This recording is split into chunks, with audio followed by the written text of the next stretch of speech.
My name is Christina Baker, and I am a 21-year-old student currently enrolled in university. I vividly remember that day, 3 years ago, as if it were yesterday. On that day, my world crumbled with a crash. It was the day my father suddenly passed away. He was a mild-mannered yet reliable man. Ever since I was young, our family always gathered around the dining table on weekends. My father would take on the role of grilling steaks, while I assisted by his side, preparing the salad.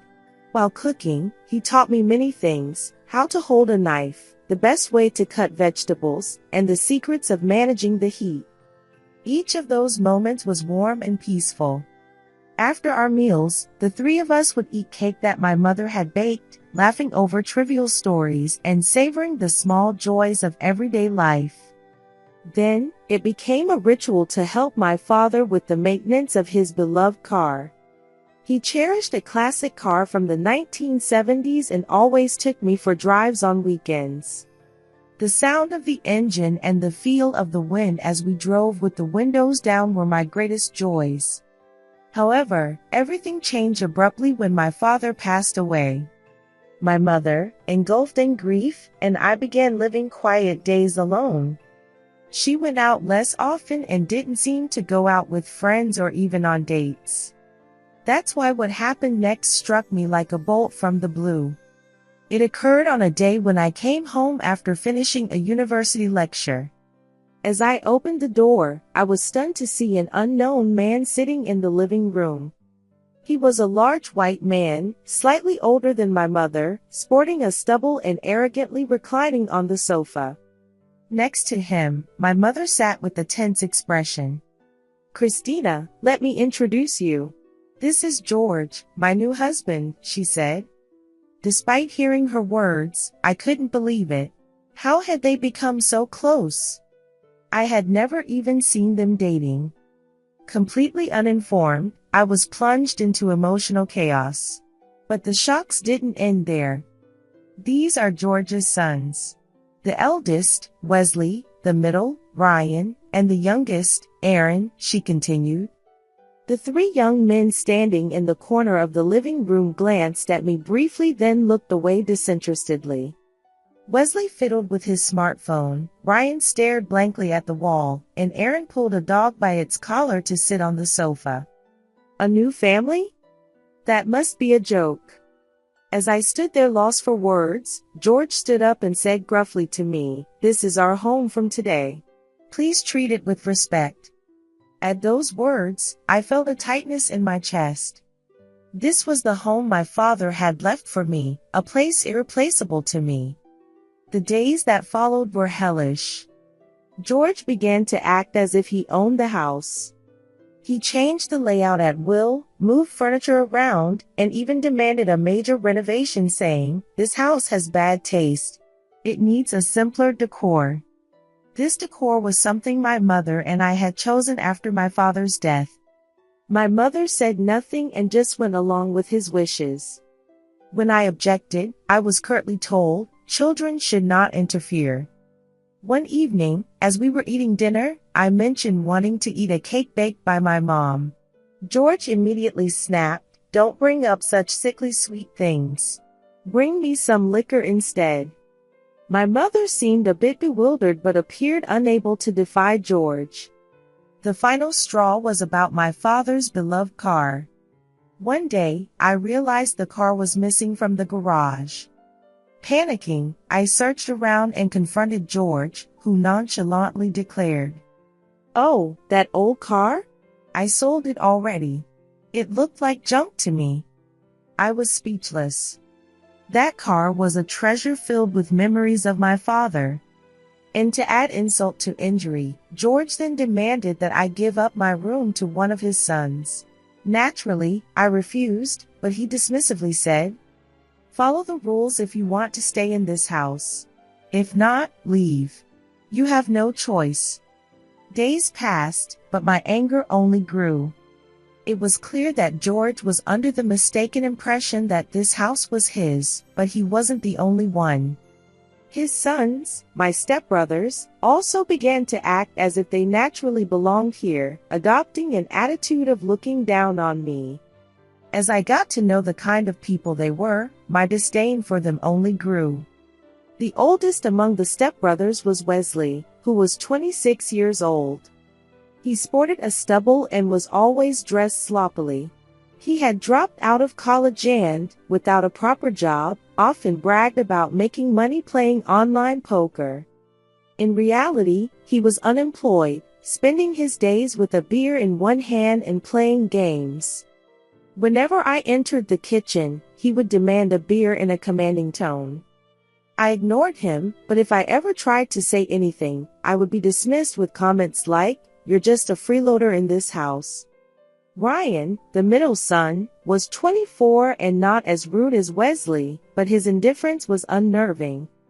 He had taken a break from college to find himself and rarely left the house.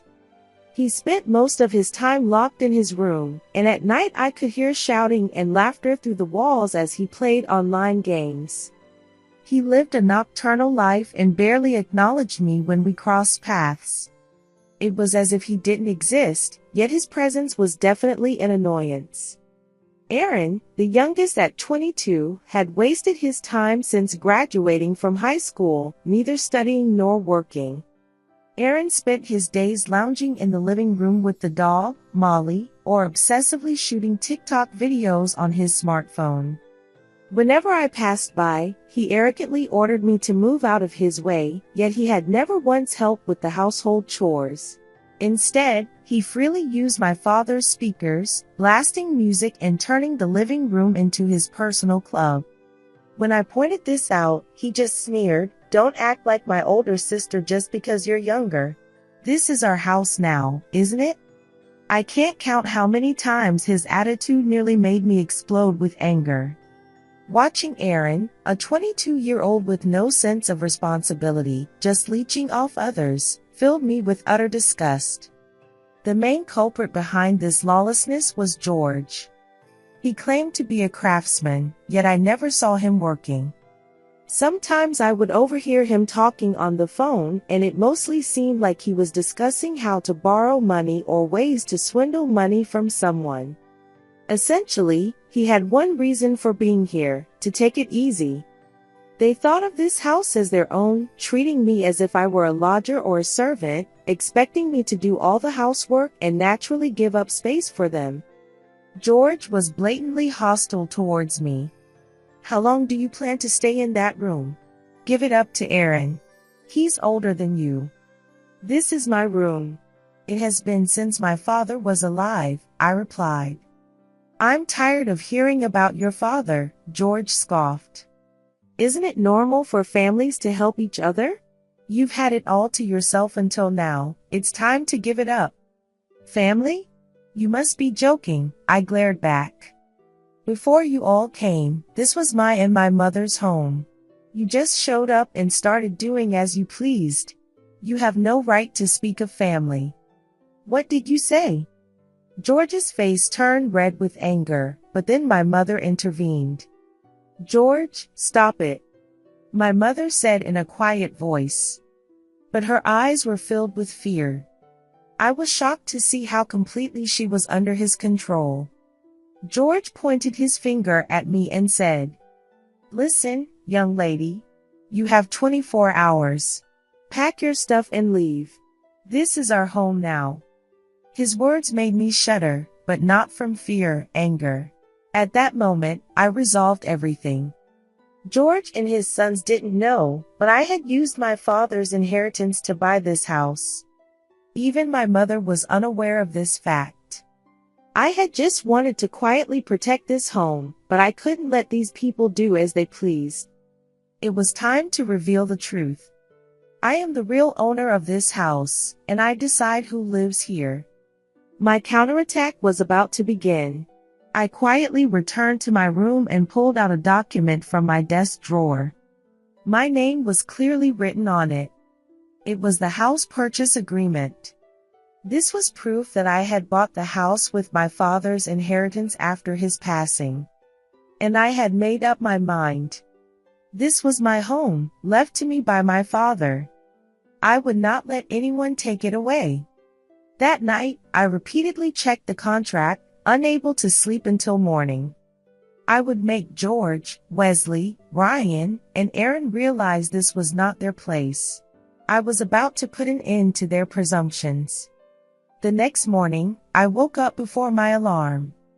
It was still dark outside, and birds were chirping in the silence. I took a deep breath while staring at the house purchase agreement on my desk. It was the day of reckoning. 24 hours notice? Ridiculous. The ones leaving would be them, not me. I went to the living room where George was arrogantly reclining on the sofa, sipping coffee and scrolling through his phone. My mother was also drinking coffee next to him, watching TV. Wesley had his feet thrown up on the table, Ryan was eating cereal expressionlessly, and Aaron was petting Molly while watching a TikTok video. They were all relaxing as if this was truly their home, which was infuriating. I quietly placed the contract on the table and stood in front of everyone. I have something to say, I announced. Oh? George looked up, annoyed. Finally decided to give up the room? No, the opposite, I stated firmly. This is my house, so you all need to leave. Wesley snorted. What are you talking about? This was your dad's house, right? Or rather, your mom's house now, isn't it? Do you think so? I said, pressing my finger on the contract. Take a good look at the owner's name on this house purchase agreement. George furrowed his brows and roughly grabbed the document on the table. For a few seconds, his eyes scanned the paper and then his face visibly paled. Christina Baker? What is this? That's my name. I crossed my arms. I am the rightful owner of this house. You have no right to live here. Wesley, looking frustrated, tapped George's shoulder. Dad, is she kidding? Say something. This isn't a joke. This can't be. George angrily threw the document onto the table and glared at me. It must be fake. There's no way a kid could buy this. Why don't you have a lawyer check if it's fake? I pulled out my smartphone, switched it to speaker mode, and made a call. After a few rings, a calm male voice answered. Hello, this is Richard. Did you confirm the documents I asked about yesterday? Yes, I've checked them. The lawyer's voice was clear and firm. The official owner of the house is you, Miss Christina Baker. Mr. George Miller has no ownership or residency rights. If he doesn't vacate the house, you can take legal actions against him. There was a moment of silence. George's face turned even paler. You're joking, right? This is no joke. I stared into his eyes. You are squatters. Pack your things and leave immediately. Wesley kicked his chair in irritation. Are you kidding me? Where are we supposed to go? That's not my problem. I'm not your caretaker. We are strangers. Aaron bit his lip while holding Molly. Are you really going to kick us out? Of course. I said coldly. If you don't leave right now, I'll call the police. George clenched his fists, his face turning red, but it seemed he had to accept the irreversible situation. Damn it. Pack your things. I said sternly. If you're not out in an hour, I'll proceed with legal actions. My mother quietly approached me as she watched. Christina, please. Reconsider. Her voice trembled. How can I forgive them? They sold Dad's car and even told me to leave. Why are you defending such people? I held back tears as I pleaded. My mother looked down, her voice hoarse. It's not about defending, we're a family. Being family doesn't make this right. My mother looked at me with tears in her eyes.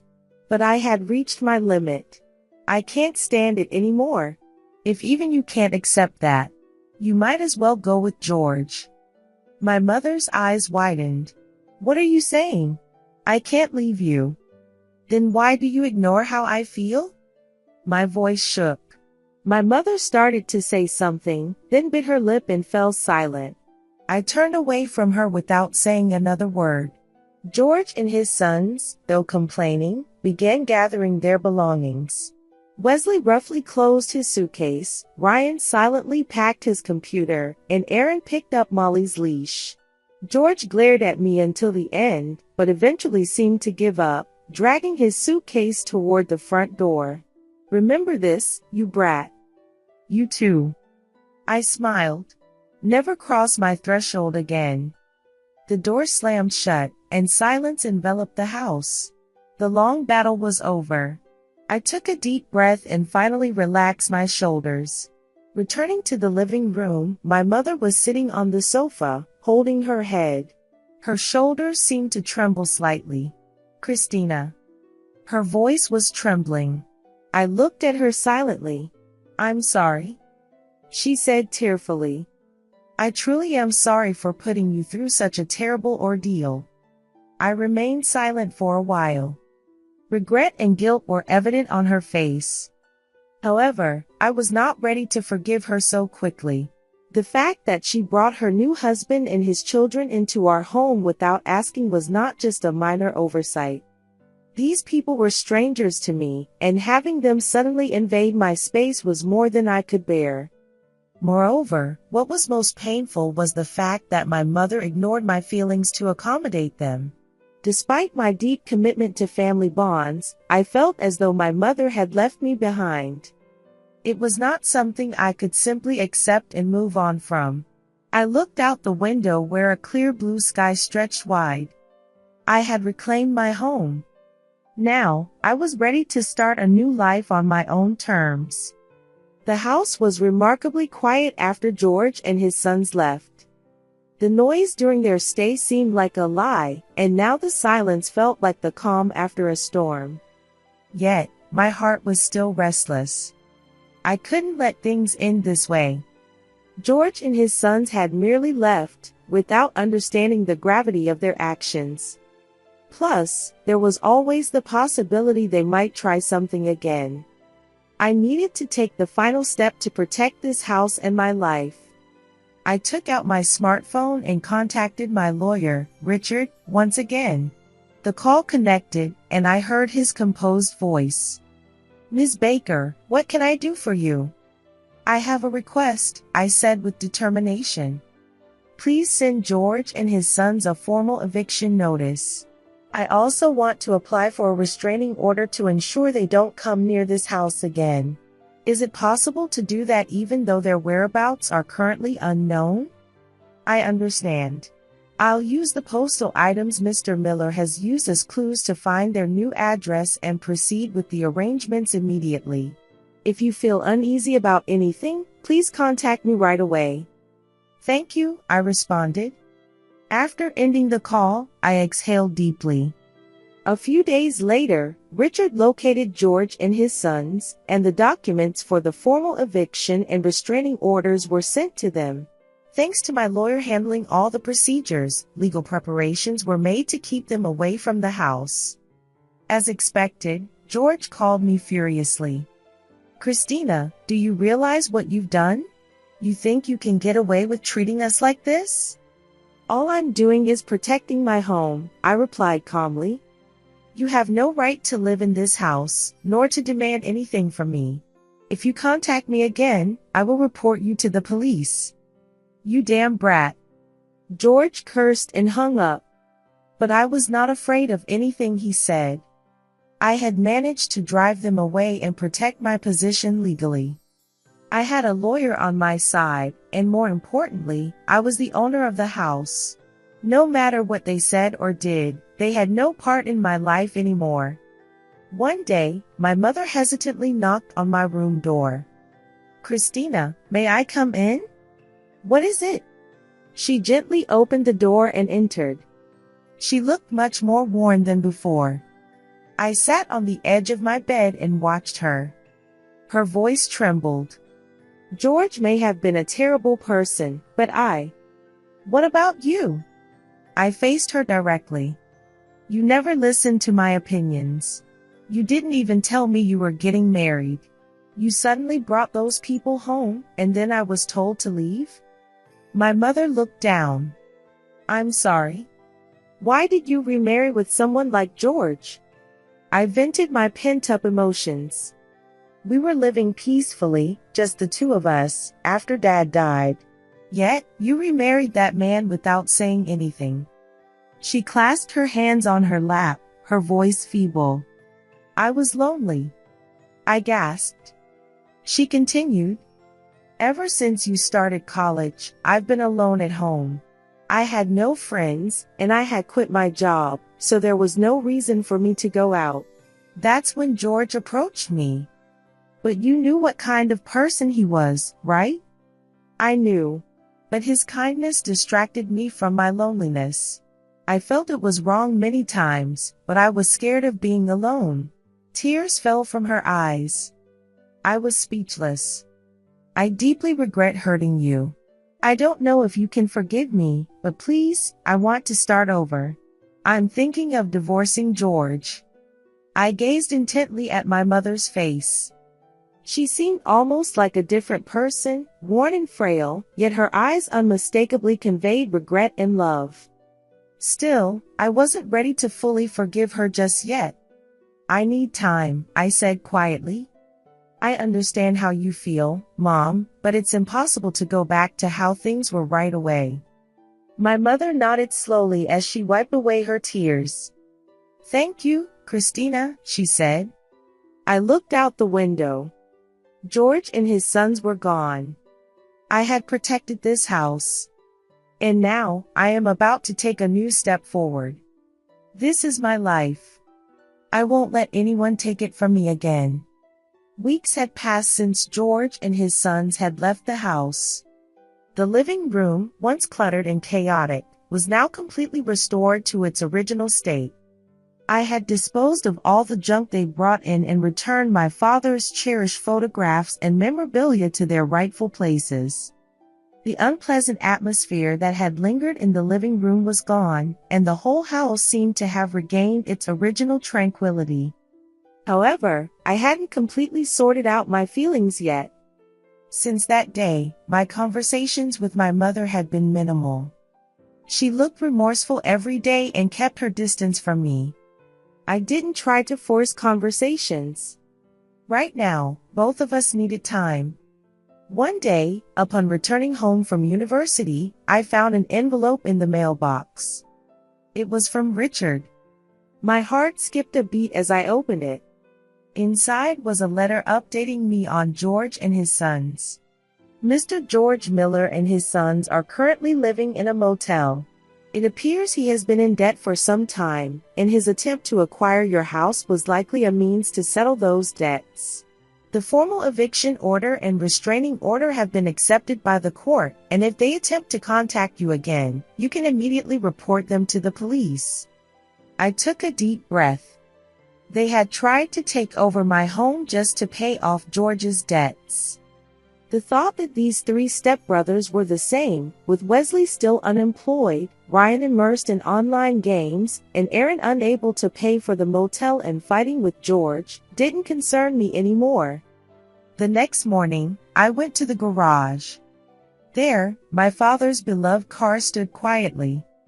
George had tried to sell it without permission, but fortunately, I had stopped him just in time.